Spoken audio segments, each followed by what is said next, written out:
Hello and welcome to ARIRANG News on this Wednesday, November 2nd. I'm Han-daeun in Seoul. We begin with the latest on the Choi Soon-sil scandal that has shaken the nation to the core. Prosecutors requested an arrest warrant for Choi just about an hour ago on multiple charges that include wrongful exercise of authority as an accomplice. Let's get further details from our Lee Min-young, who's standing by at the news center to tell us more. Min-young, fill us in. Tan, as you've mentioned, prosecutors just issued an arrest warrant for Choi on 2 charges, being an accomplice to a crime of abuse of official authority and attempted fraud. Choi is suspected of having used her ties to the president to interfere in state affairs and access classified presidential office documents. She also allegedly used her connections to solicit and embezzle a massive amount of corporate donations for 2 government-linked foundations. She has reportedly denied all the allegations against her and claims she never exploited her relationship with President Park. The latest development came this morning when state prosecutors reported they have found evidence that Choi received around $3 million from Samsung Group last year through Videx Sports, a company she established in Germany. Prosecutors say Choi used the money to buy a horse for her daughter, Jung Yura, who was a dressage rider. Prosecutors say they will soon call in Samsung officials as well for questioning over the matter. They have also found evidence showing Choi may have forced other Korean conglomerates to donate funds to the 2 foundations.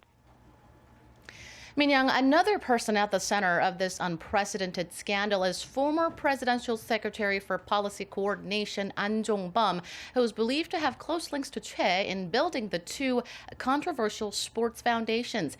Any developments on the questioning of Ahn? Yes, it's been 2 hours since Ahn went into the prosecutor's office for questioning. This is what he said before entering the building. I feel remorseful. I will take responsibility for whatever I've done wrong. I will tell the prosecutors everything.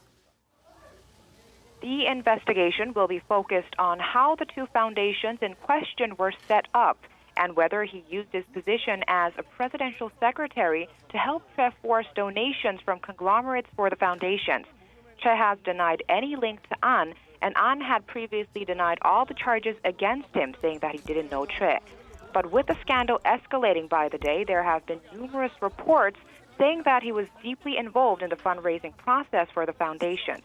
We'll have to see what the investigation turns up on the relationship between the 2.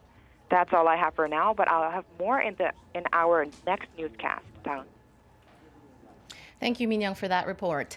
President Park Geun-hye has named a new prime minister and finance minister in response to the loud calls from the public and the political arena to overhaul her administration in the wake of the Choi Soon-sil scandal. She has also announced a new nominee for the position of public safety minister. Presidential office correspondent Song Ji-sun reports.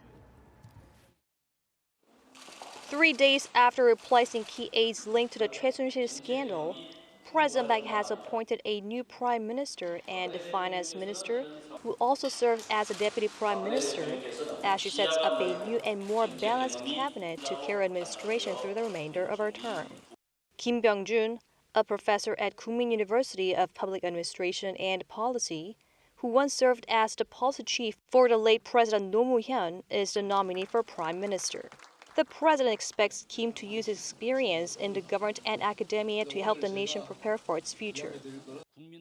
We expect the nominee to fulfill his role as prime minister, meeting the public's needs with policies catering to the people from their perspective.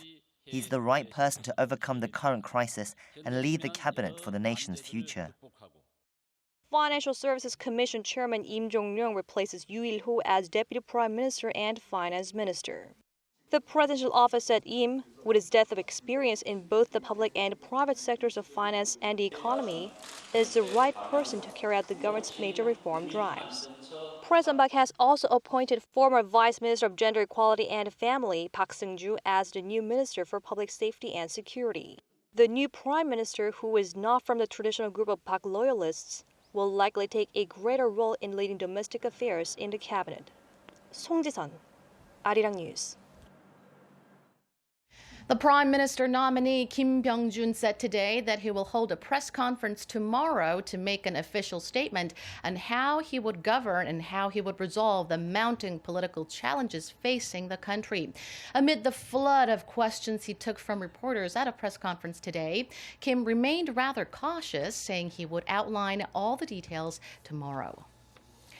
Meanwhile, Korea's three main political parties are lambasting President Park Geun-hye for unilaterally and abruptly nominating a new prime minister without consulting them.